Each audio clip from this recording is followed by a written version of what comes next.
बहुत समय पहले की बात है।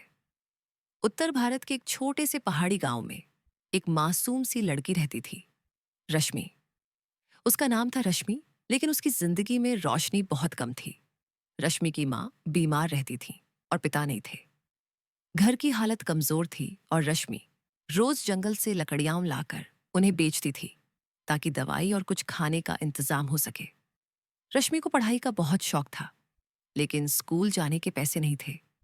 हर रात वह अपने टूटे छप्पर वाले घर की छत से चांद को देखती और धीरे धीरे अपनी आंखें बंद कर एक ही बात कहती, चांद मामा, क्या मेरी बात सुन सकते हो? एक रात चांद कुछ ज्यादा चमक रहा था। अचानक आकाश से एक चमकदार रेखा उतरी, जैसे कोई तारा टूट रहा हो। लेकिन वह तारा नहीं था, वह थी चांद की परी। परी के बाल चांदी जैसे चमकते थे, उसके पंख मोती जैसे चमकते थे।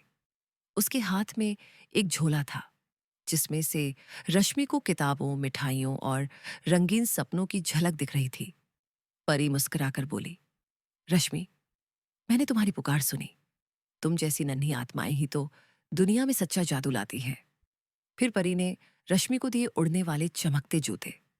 अब तुम हर रात सपनों की झील तक जा सकती हो और वहां जो सपने टूटे हुए हैं उन्हें जोड़ सकती हो। जैसे ही रश्मि ने वो जूते पहने, वह हवा में ऊपर उठ गई। नीचे धरती थी, ऊपर सितारे, और बीच में वह उड़ती हुई एक नीली रोशनी की ओर जा रही थी। सपनों की झील चमचमा रही थी। उसमें बच्चों की टूटी इच्छाएं तैर रही थीं।